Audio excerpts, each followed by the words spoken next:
اعوذ باللہ من الشیطان الرجیم بسم اللہ الرحمن الرحیم جزا اللہ عنا سیدنا محمد صلی اللہ علیہ وسلم و آلہ اللہ اکبر لا الہ الا اللہ واللہ اکبر وللہ الحمد اللہ اکبر لا الہ الا اللہ واللہ اکبر وللہ الحمد اللہ اکبر کبیرہ والحمد للہ کثیرہ سبحان اللہ بکرۃ و اصیلہ وصلی اللہ علی محمد وآلہ وسلم تسلیما کثیرا کثیرا۔ حضور صلی اللہ علیہ وسلم کی ارشادات میں سے ہے کہ صائمین کو دو فرت ہوں گی، ایک فرت عند رفتار اور دوسری فرت عند لقاء رب۔ تو یہ اس کے اوپر پھر بڑی اکابرین کی یہ ہے ارشادات ہیں، اسی کو ہم جاری رکھ رہے ہیں۔ اور ہر قوم کے لیے عید ہوتی ہے۔ حضور صلی اللہ علیہ وسلم نے فرمایا ہماری آج عید ہے اور خوشی کا موقع ہے اور رب ذوالجلال کی دعوت کا آج دن ہے، اس لیے روزہ اس میں حرام کیا گیا ہے کہ اس میں روزہ نہیں رکھا جائے گا۔ تو یہ ساری چیزیں ہم چل رہے ہیں، اللہ تعالی ہمیں عطا فرمائے۔ اللہ اکبر لا الہ الا اللہ واللہ اکبر وللہ الحمد اللہ اکبر لا الہ الا اللہ واللہ اکبر وللہ الحمد۔ اور خوشی کے موقع پہ مسلمان ہمیشہ تکبیرات کہتا ہے۔ مسلمانوں کی جو جیسے غیر مسلم قوموں کی کوئی ہوٹنگ ہوتی ہے، کچھ آوازیں نکالتے ہیں، تو امت اسلام اس میں تکبیرات کہتے ہیں، اللہ اکبر لا الہ الا اللہ واللہ اکبر وللہ الحمد۔ اللہ کا شکر ہے کہ انہوں نے 30 روزوں کی توفیق عطا فرمائی۔ آج ابھی لیلۃ البراء جائزہ ہے، انعام کی رات ہے، اور یہ بھی بڑی سعادت مندی کی رات ہے۔ اس میں عید کی تیاری کرنا، غسل کرنا، نئے کپڑے پہننا، خوشبو لگانا، اور یہی تکبیرات پڑھتے ہوئے مسجد یا مصلی عید کی طرف جانا۔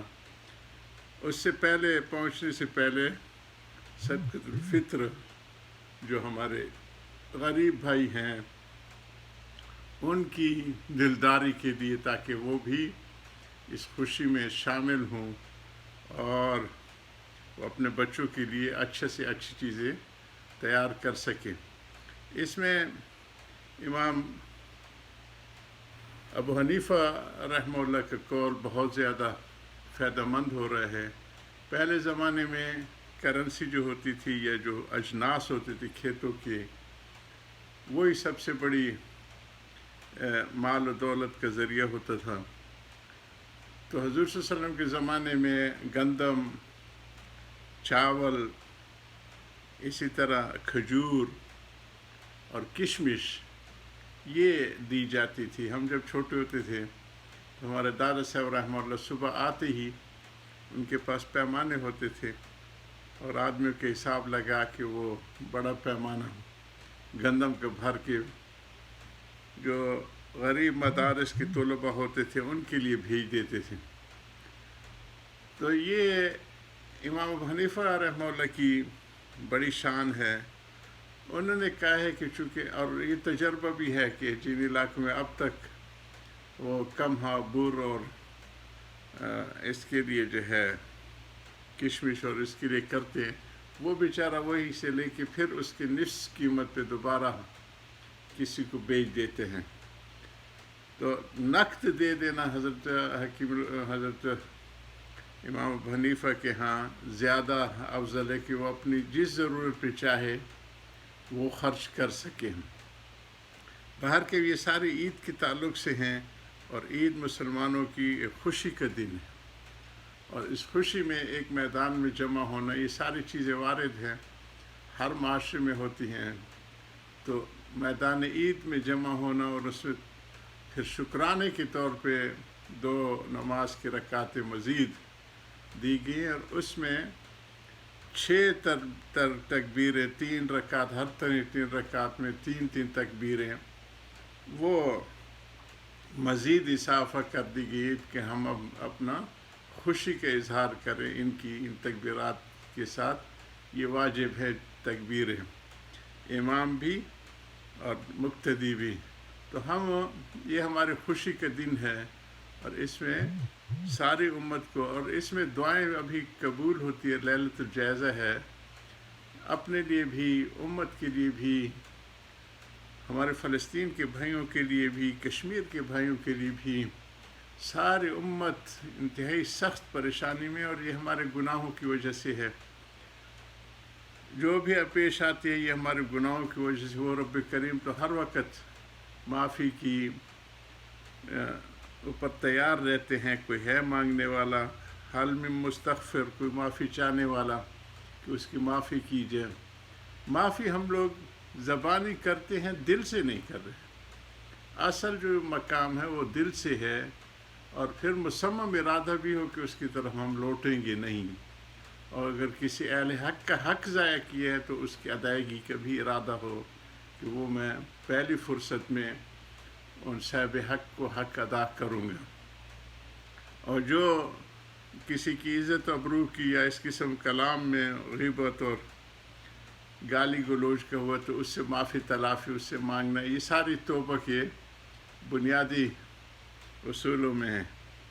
حضرت رابعہ بصری رحمہ اللہ کا قول ہے کہ جس طرح ہم توبہ کرتے ہیں بچوں والی، کہ بچے جو کھیل رہے ہوتے ہیں ماں باپ کے توبہ کر، پھر نہیں کہ وہ کہ توبہ، پھر تھوڑی دیر کے بعد اس سے مشغول ہو جاتے ہیں، تو فرماتی ہے کہ ہماری توبہ اس نوعیت کی ہے، اور اللہ کی مغفرت ہر وقت جھکی ہوئے کہ توبہ کرو، باز آنچے ہستی بازا، 1000 بار توبہ شکستی بازا، 1000 بار بھی اگر توڑ بیٹھے ہو توبہ کو تو رک جاؤ۔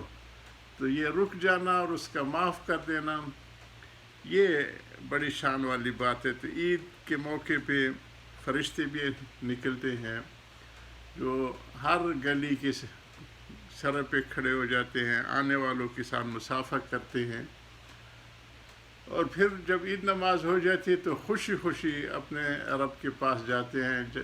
سب کچھ جاننے کے باوجود وہ پوچھتے ہیں کہ میرے بندے کیا مانگ رہے تھے، کیا طلب تھی، اور فرشتے کہتے ہیں کہ اللہ آپ کی رضا مانگ رہے تھے، اور آپ سے جنت کا سوال کر رہے تھے، اور جہنم سے معافی کا اور بچنے کا سوال کر رہے تھے۔ تو اللہ سبحانہ تعالیٰ فرماتے ہیں کہ اے فرشتے تم گواہ رہو کہ جو کچھ انہوں نے مانگا میں نے ان کا عطا کر دیا، اور جس سے انہوں نے پناہ مانگی اس سے میں نے ان کو پناہ دے دی۔ کل عام وانتم بخیر، عید سعید۔ عام طور پہ اس دن ہمارے انگلش کی ہوتی ہے تو تھوڑا انگلش کو بھی ایڈ کرتے ہیں۔ brothers in our Saudi Arabia and Pakistan and many other countries, it is Eid al-Fitr. So Eid Mubarak to each and every brother, everywhere, anywhere they are.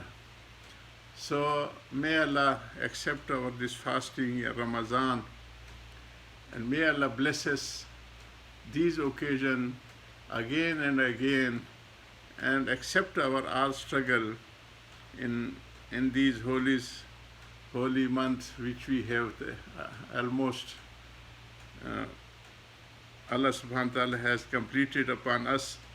This is also a happy thing that in European countries and many countries there was always division between the Saudi and the Pakistani sight vision. So this is a good thing that they both are agreed on the same day of Eid. So kullu aam wa antum bi khair. Allahu Akbar, Allahu Akbar, La ilaha illallah, Allahu Akbar, Allahu Akbar, walillahi alhamd. آخر دعوانا الحمدللہ رب العالمین. یا ربی صلی وسلم دائما ابدا علی حبیبک خیر خلق کلہم وصلی اللہ سید